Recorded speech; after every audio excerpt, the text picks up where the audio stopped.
Hi everyone, and welcome to my channel. Today we're going to talk about this 4x24 belt sander. Tell you about it, tell you what I use it for, and then we'll just do a little test sample of it, show you what it does. Now this is a really heavy-duty belt sander.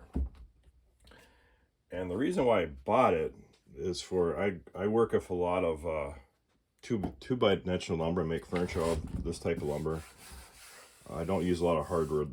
It's cheap, it's easy to work with, but there's a lot of flaws in it. You know, especially when it comes to like when this lumber, you could have something like this here, right? And you have a slight, cup to it, right? This is cupped here, so I take that belt sander, I grind it off. Or else I do a lot of doweling too, where I take, two pieces, I dowel them together,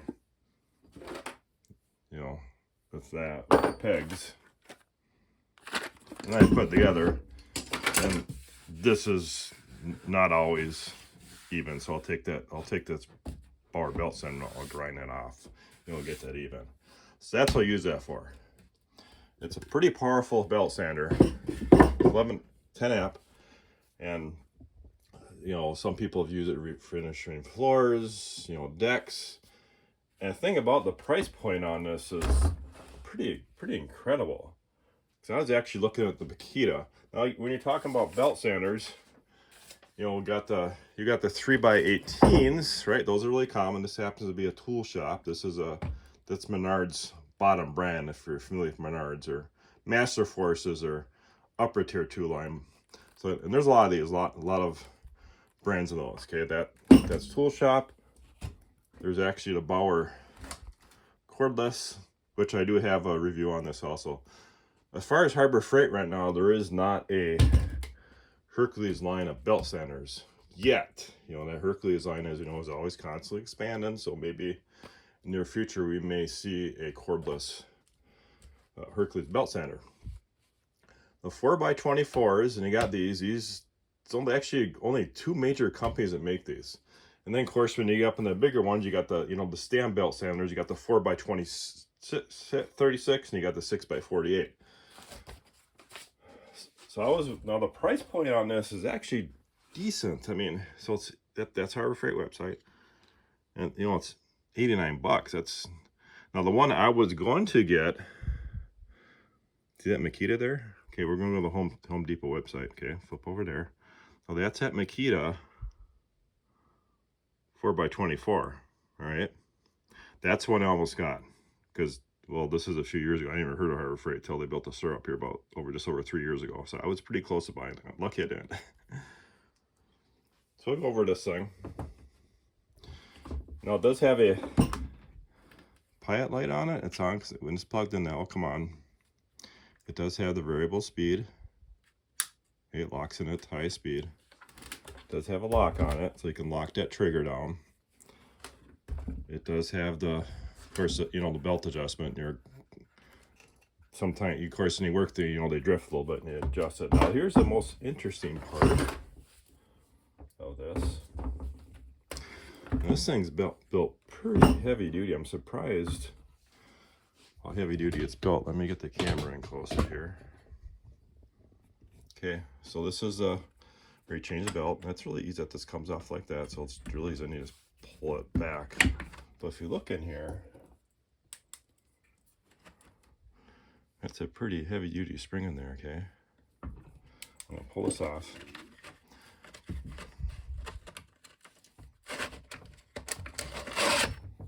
Another thing with this, that's metal.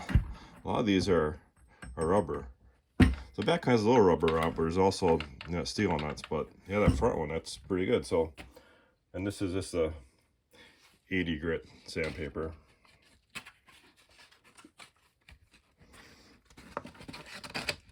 Put that back on. Really easy to change it.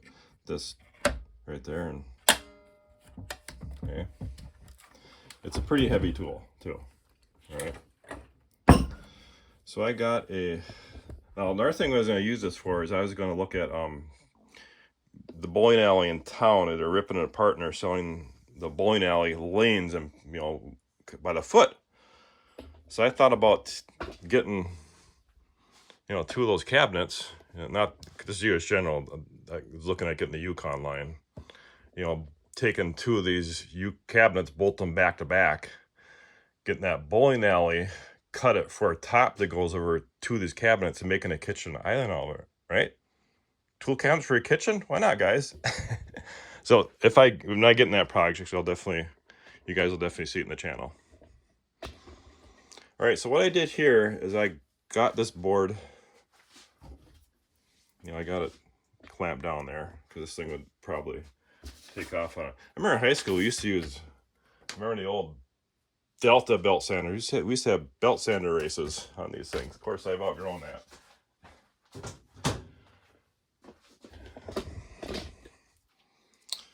So we're just gonna sand that little paint off I put on there, okay? And I'm gonna put it on. I'll start really low and I'll just kind of bring it up so you guys hear what that sounds like. So it's on the low setting.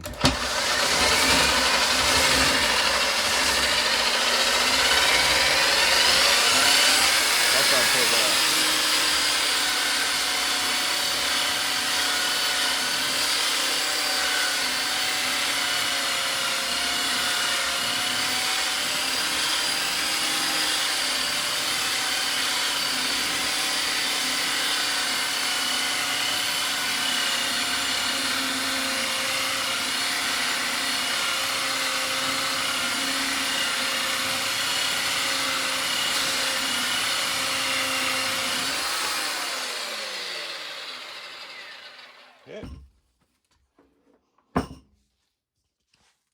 I see I kind of took that off. So that's where I'd use this belt sander for some heavy duty work where you really want to take a lot of material off on it. Now the only thing about these things, now the big obviously doesn't catch all material on any of these belt sanders.